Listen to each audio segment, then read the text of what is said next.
بسم اللہ الرحمن الرحیم۔ السلام علیکم ناظرین۔ قارون کون تھا؟ اس کے پاس اتنی دولت کیسے آئی؟ قارون کا انجام کیا ہوا؟ یہی ہماری آج کی ویڈیو کا موضوع ہے، اور آج ہم آپ کو قارون کی شاہانہ زندگی اور عبرتناک موت کے مکمل داستان سنائیں گے۔ مگر ویڈیو میں آگے بڑھنے سے پہلے اگر آپ ہمارے چینل پر نئے ہیں تو برائے مہربانی ہمارا channel A R facts universe کو سبسکرائب کریں، جہاں آپ کو بالخصوص اسلامک ہسٹری اور بالعموم دنیا بھر کی منفرد معلومات پر مبنی ویڈیوز ملتی رہیں گی۔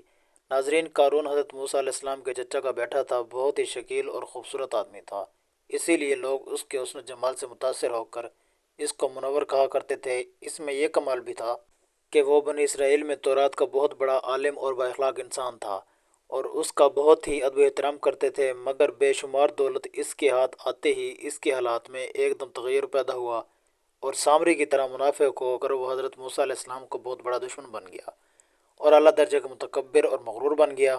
ناظرین، قرآن مجید فرقان حمید میں قارون کا ذکر 4 مرتبہ آیا ہے، اور اسے فرعون اور حامان کے ساتھ بدکاروں میں قرار دیا گیا۔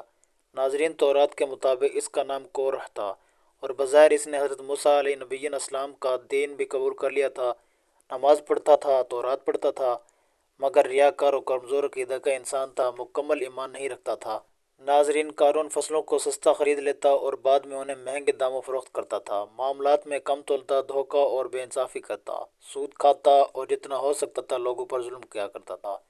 اس قسم کے کاموں سے بہت زیادہ دولت اکٹھی کر لی تھی، اور اسے ہر چیز سے زیادہ عزیز رکھتا تھا۔ قارون خدا پرست نہیں تھا بلکہ دولت پرست تھا۔ اپنی دولت عیش و عشرت میں خرچ کرتا تھا، بہت عمدہ محل بنوایا اور اس کے در و دیوار کو سونے اور مختلف قسم کے جواہرات سے مزین کیا، حتیٰ کہ اپنے گھوڑوں اور اونٹوں کو سونے اور جواہرات سے مزین کیا۔ قارون کے پاس سینکڑوں غلام اور کنیزیں تھیں، اور ان کے ساتھ وہ برا سلوک کیا کرتا تھا اور انہیں مجبور کرتا تھا کہ اس کے سامنے زمین پر گر پڑیں اور اس کے پاؤں کو بوسہ دیں اور اسے سجدہ کریں۔ ناظرین، قارون کی دولت کے متعلق اللہ رب العزت نے قرآن مجید فرقان حمید میں ارشاد فرمایا، اور ہم نے بھی اسے اتنے خزانے دے دیے تھے کہ ایک طاقتور جماعت سے بھی اس کی کنجیاں نہیں اٹھ سکتی تھیں۔ پھر جب اس کو کہا کہ اس قدر نہ اتراؤ کہ خدا اترانے والوں کو دوست نہیں رکھتا۔ روایات میں ہے کہ قارون کے پاس اتنی دولت تھی کہ ان کے خزانے کی کنجیاں 70 اونٹ اٹھاتے تھے۔ بعض عقلمند مومن قارون کو نصیحت کرتے اور کہتے کہ اے قارون، یہ تمام باغ و صورت کس لیے؟ یہ سب دولت اور مال کس لیے ذخیرہ کر رہا ہے؟ کیوں لوگوں پر اتنے ظلم ڈھاتے ہو؟ خدا کو کیا جواب دو گے؟ لوگوں کا حق کیوں پامال کرتے ہو؟ غریبوں اور ناداروں کی مدد کیوں نہیں کرتے؟ نیک کاموں میں کیوں قدم نہیں بڑھاتے؟ قارون غرور تکبر میں جواب دیتا کہ کسی کو ان باتوں کا حق نہیں پہنچتا، میں اپنی دولت خرچ کرتا ہوں۔ مومن اسے واضح کرتے اور کہتے کہ اتنی بڑی دولت حلال سے اکٹھی نہیں ہو سکتی۔ اگر تو نے ناانصافی نہ کی ہوتی اور سود نہ کھایا ہوتا تو اتنا بڑا سرمایہ نہ رکھتا، بلکہ تو بھی دوسروں کی طرح ہوتا اور ان سے کوئی خاص فرق نہ رکھتا۔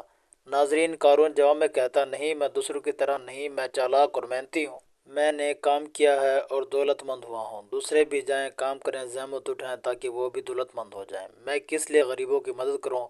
مگر مومن اس کی رہنمائی کے لیے پھر بھی کہتے کہ تم لوگوں کے حقوق ادا نہیں کرتے جب اتنے دولت مند ہوئے ہو۔ اگر تم مزدوروں کا حق ادا کرتے تو اتنے دولت مند نہ ہوتے۔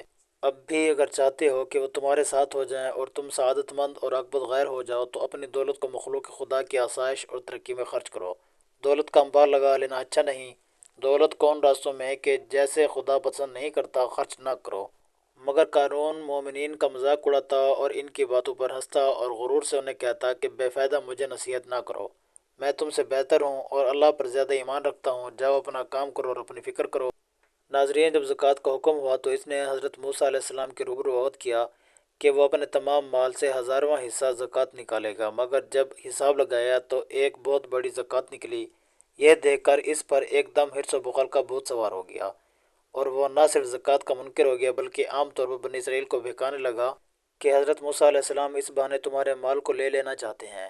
یہاں تک کہ حضرت موسیٰ علیہ السلام سے لوگوں کو دور کرنے اور لوگوں کے دلوں میں ان کی نفرت ڈالنے کے لیے اس خبیث نے یہ گندی گھناؤنی چال چلی کہ ایک عورت کو بہت زیادہ مال و دولت دے کر آمادہ کر لیا کہ وہ آپ پر بدکاری کا الزام لگائے۔ چنانچہ عین اس وقت جب کہ حضرت موسیٰ علیہ السلام واز فرما رہے تھے، قارون نے آپ کو ٹوکا کہ فلاں عورت سے آپ نے بدکاری کی ہے اور یہاں واز کرتے ہو۔ حضرت موسیٰ علیہ نبی علیہ السلام نے فرمایا کہ اس عورت کو میرے سامنے لاؤ۔ چنانچہ وہ عورت بلائی گئی تو حضرت موسیٰ علیہ السلام نے فرمایا، اے عورت، اس اللہ کی قسم جس نے بنی اسرائیل کے لیے دریا کو پھاڑ دیا اور عافیت و سلامتی کے ساتھ دریا پار کرا کر فرعون سے نجات دی، سچ سچ کہہ دو کہ واقعہ کیا ہے۔ حضرت موسیٰ علیہ السلام کا جلال دیکھ کر عورت سہم گئی اور کانپنے لگی، اور اس نے مجمع عام میں صاف صاف کہہ دیا کہ اللہ کے نبی، مجھ پر قارون نے یہ دباؤ ڈالا تھا اور مجھ کو قارون نے کثیر دولت دے کر آپ پر بہتان لگانے کے لیے آمادہ کیا۔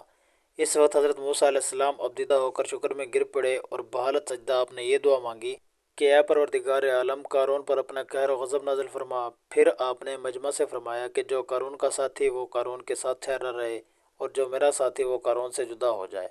دو خبیثوں کے سوا تمام بنی اسرائیل قارون سے الگ ہو گئے۔ پھر حضرت موسیٰ علیہ نبینا علیہ السلام نے زمین کو حکم دیا کہ اے زمین تو اس کو پکڑ لے، تو قارون ایک دم گھٹنوں تک زمین میں دھس گیا۔ پھر آپ نے دوبارہ زمین سے فرمایا اے زمین اس کو اور پکڑ، تو کمر تک زمین میں دھس گیا۔ یہ دیکھ کر رونے اور پرانے لگا اور قربت اور رشتہ داری کا واسطہ دینے لگا، مگر آپ نے کوئی التفات نہ فرمایا، یہاں تک کہ وہ بالکل زمین میں دھس گیا اور غرق ہو گیا۔ دو منحوس آدمی جو قارون کے ساتھی تھے لوگوں سے کہنے لگے کہ حضرت موسیٰ علیہ السلام نے قارون کو اس لیے مارا تاکہ قارون کے مکان اور اس کے خزانوں پر خود قبضہ کر لیں۔ آپ علیہ السلام نے اللہ رب العزت کے حضور دعا مانگی کہ قارون کا مکان اور خزانہ بھی زمین میں دھس جائے۔ قارون کا مکان اور خزانہ، جو مکان بھی سونے کا تھا اور بے شمار خزانہ تھا، وہ سبھی اللہ کے حکم سے زمین میں دھس گیا۔ ناظرین، یہ عبرت ناک واقعہ ہمیں یہ درس ہدایت دیتا ہے کہ اگر اللہ تعالیٰ مال و دولت عطا فرمائے تو اس فرض کو لازم جانو کہ اپنے اموال کی زکوٰۃ ادا کرو، اور ہرگز اپنے مال و دولت پر غرور کر کے نہ اتراؤ، کیونکہ اللہ رب العزت ہی دولت دیتا ہے، اور جب وہ چاہتا ہے پل بھر میں دولت چھین بھی لیتا ہے۔ ہر وقت اس کا دھیان رکھتے ہوئے تواضع اور انکساری کی عادت رکھو، اور ہرگز کبھی انبیاء اولیاء صالحین کی آزار ثانی اور بدگوئی نہ کرو، کہ ان کا مقولہ بارگاہ الہی کی دعا اور بددعا سے وہ ہو جایا کرتا ہے جس کا لوگ تصور اور خیال بھی نہیں کر سکتے۔ ناظرین، اس امید کے ساتھ اجازت دیجیے کہ آپ کو ہماری ویڈیو پسند آئی ہوگی۔ ملتے ہیں بہت جلد انشاءاللہ ایک نئی تاریخی، تحقیقی اور معلوماتی ویڈیو کے ساتھ۔ دیکھتے رہیے AR فیکٹس یونیورس۔